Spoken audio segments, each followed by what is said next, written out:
এরে দুনিয়ার মানুষ, দুনিয়ার অহংকারী ভাব ছেড়ে দাও, আল্লাহর দরবারে কান্না করো। দুনিয়া কিছুই না রে যুবক। ওই চকবাজারের আগুনের কথা কি ভুলিয়া গেছো?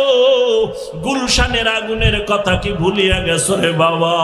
কত যুবকের প্রাণ চলে গেল শুধু কান্নার আওয়াজ।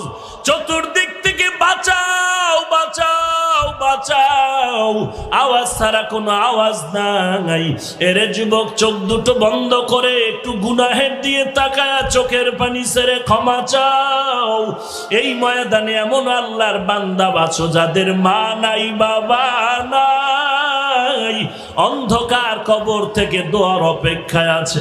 আল্লাহর দরবারে কান্না করো আর বলো, রে মালিক, আমার ডানে বামে কত যুবকের চোখে পানি, আমার চোখে কেন পানি নাই?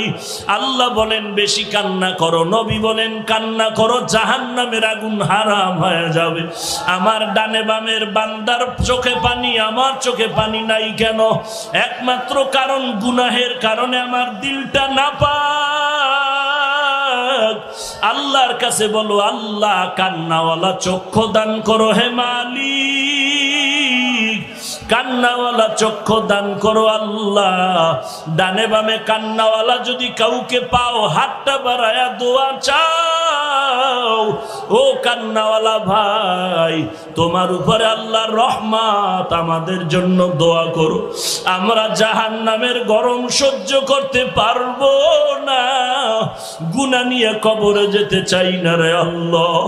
দুনিয়াতে একটা বেতের বাড়ি কেউ দিলে সহ্য করতে পারি না, আর গুনাহ নিয়ে যদি কবরে যাই, ওই কবরের দুই পার্শ্বের মাটির চাপ সহ্য করার শক্তি নাই রে আল্লাহ। অতএব গুনাহ নিয়ে কবরে যাব না, তুমি মাফ করে দাও। কবরের ভিতরে জাহান্নামের আগুন সহ্য করে নিতে পারবো না রে আল্লাহ। আয় আল্লাহ, গুনাহ করার কারণে দিলটা পাথর হয়ে গেল, চোখে পানিও নাই, কান্নাওয়ালা চক্ষু দান করেন আল্লাহ। দুনিয়ার ঘরে আগুন লাগলে পানি ছাড়া যেমন ঠান্ডা করা যায় না, গুনাহের কারণে যদি জাহান্নামের আগুন জ্বলিয়াই উঠে, ওই পানি জাহান্নামের আগুন চোখের পানি ছাড়া ঠান্ডা করা যাবে না।